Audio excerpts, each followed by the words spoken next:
안녕하세요. 오늘 우리는 아주 특별한 시간 여행을 한번 떠나보려고 합니다.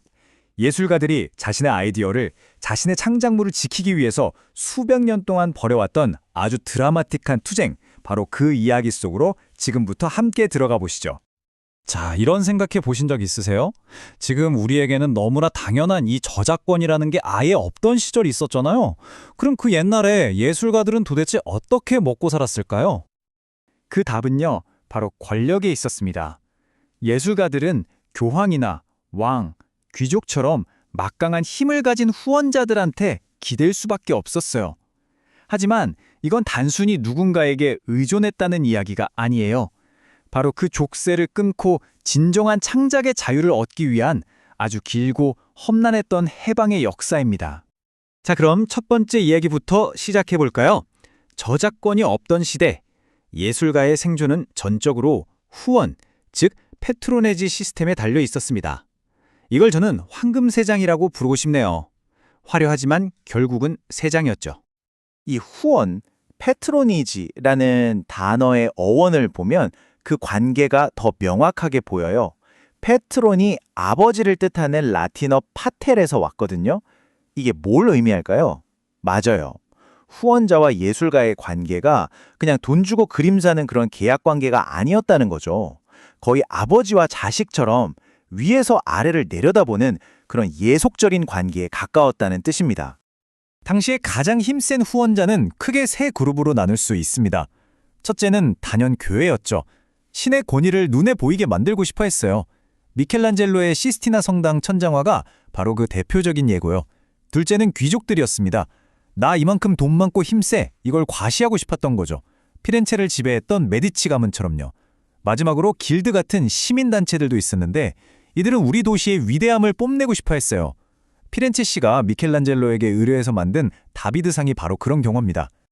그런데 바로 이때 모든 판을 뒤흔드는 게임 체인저가 등장합니다. 바로 인쇄술이라는 기술 혁신이죠. 그리고 이 새로운 기술이 낳은 골치 아픈 문제에 정면으로 맞서 싸운 최초의 예술가가 나타나는데요. 그의 이름은 알브레이트 듀러입니다. 인쇄술 덕분에 듀러의 정교한 판화는 그야말로 대박이 났습니다. 하지만 동시에 끔찍한 일이 벌어지죠. 그의 작품이 유럽 전역에서 마구잡이로 불법 복제돼서 팔려나가기 시작한 거예요. 아니, 내 작품이 막 복제되는데 이걸 어떡하지? 이때 듀러가 내놓은 해결책은 정말 기가 막혔습니다.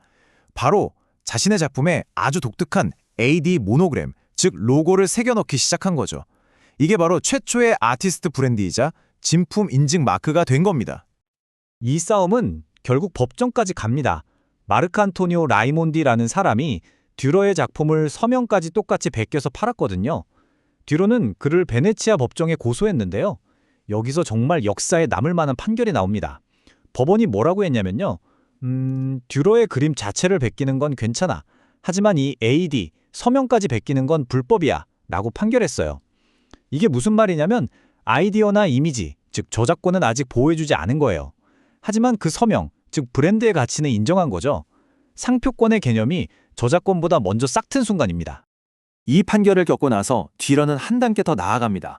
아예 신성 로마 제국 황제한테 가서 자기 작품을 복제하지 못하게 하는 제국 특권이라는 걸 받아내요. 그리고는 자기 판화에 이 살벌한 경고문을 쾅 박아버립니다. 와, 죽음의 위험에 처할 것이라니 정말 대단하죠? 이제 개인 간의 싸움을 넘어서 국가의 권력을 빌려 자기 권리를 선포하기 시작한 겁니다. 자, 그럼 이제 듀러처럼 개인이 싸우던 게 어떻게 공식적인 제도로 바뀌는지 한번 볼까요? 그 무대는 바로 당시 세계 인쇄 산업의 수도 이탈리아의 베네치아였습니다. 베네치아에는 프리빌레지오, 우리말로 하면 특권이라는 제도가 있었어요. 이게 바로 현대 저작권의 할아버지격이라고 할 수 있죠. 이 흐름을 보세요. 1486년에 처음으로 저자에게 특권이 주어지기 시작했고요. 1517년에는 아무 책이나 다 해주면 안 되지 해서 새롭고 출판되지 않은 작품에만 특권을 주도록 법이 바뀝니다. 그리고 마침내 1544년 출판사가 특권을 받으려면 작가의 서면 동의가 꼭 필요하게 됐어요. 조금씩, 아주 조금씩 작가의 권리가 인정받기 시작한 거죠. 하지만요, 이 특권이라는 게 좋은 점만 있었던 건 아니에요. 동전의 양면처럼 아주 무서운 얼굴도 있었거든요.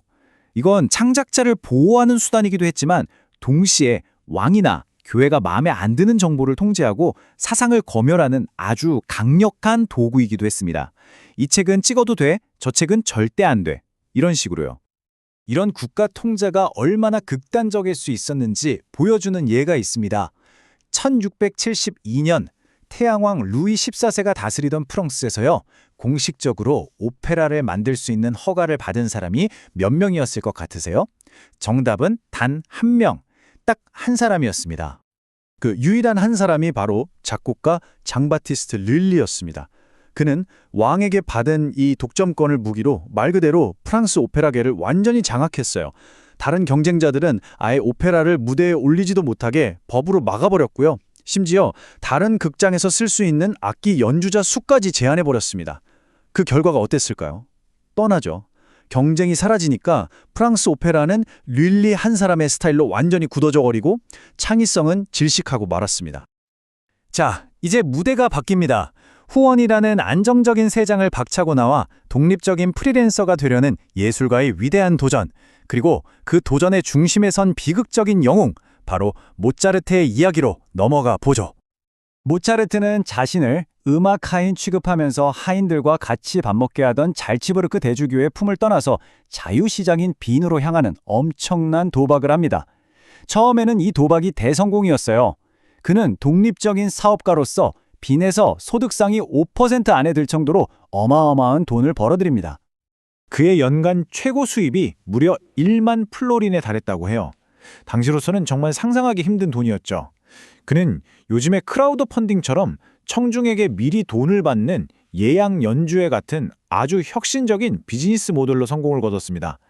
한 명의 후원자가 아니라 수많은 대중이 그의 후원자가 된 셈이죠. 그런데요, 이렇게 잘 나가던 모차르트가 불과 몇 년 뒤에 친구에게 이런 처절한 편지를 씁니다. 돈 좀 제발 빌려달라고요. 대체 무슨 일이 있었던 걸까요? 문제는 당시엔 저작권이나 로열티라는 개념이 없었다는 겁니다. 그의 수입은 오로지 공연과 레슨에만 의존했어요. 그런데 전쟁 때문에 경기가 나빠지고 사람들의 취향이 변하니까 그의 수입은 하루아침에 그냥 곤두박질 쳐버린 거죠. 그를 지켜줄 최소한의 안전망조차 없었던 겁니다. 모차르트의 이 안타까운 비극은요, 그냥 슬픈 이야기로 끝나지 않았습니다. 다음 세대 예술가들에게 정말 뼈아픈 교훈을 남겼거든요. 그들은 깨달은 거죠. 모차르트처럼 예술적 자유를 누리면서도 어떻게 하면 경제적으로 안정될 수 있을까? 이 두 가지를 다 잡아야 한다고 말이죠. 자, 이 표를 보시면 예술가가 어떻게 진화했는지 한눈에 보입니다. 왕한테 붙어서 독점하던 국가 독점가 릴리가 있었고, 한 명의 후원자에게 충성하며 안정적인 월급을 받던 충실한 하이든이 있었죠. 그리고 안전망 없이 시장에 뛰어들었던 위험한 프리랜서 모차르트가 있었습니다.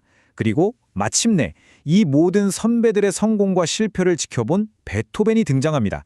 그는 독립적 사업가였어요. 여러 명의 후원자를 두는 동시에 여러 출판사와 직접 계약하면서 자신의 권리를 아주 영리하게 챙겼습니다. 그리고 뒤로부터 베토벤까지 수백 년에 걸친 이 모든 예술가들의 기나긴 투쟁은 마침내 역사를 바꾸는 결실을 맺습니다. 바로 1710년 영국에서 제정된 앤여왕 법입니다. 역사상 최초로 작품의 소유권은 왕이나 출판사가 아니라 바로 그것을 창조한 작가에게 있다는 것을 법으로 명시한 거죠. 예술가들이 드디어 자기 창작물의 주인이 된 순간입니다. 400년이 넘는 긴 싸움이었죠. 그런데 이 이야기가 정말 과거의 이야기일까요? 인공지능이 그림을 그리고 음악을 만들고 글을 쓰는 지금 이 시대에 과연 창작자의 소유권은 무엇을 의미할까요? 어쩌면 뒤로와 모차르트가 벌였던 그 싸움은 지금 바로 여기에서 완전히 새로운 형태로 다시 시작되고 있는 건지도 모릅니다. 여러분은 어떻게 생각하시나요?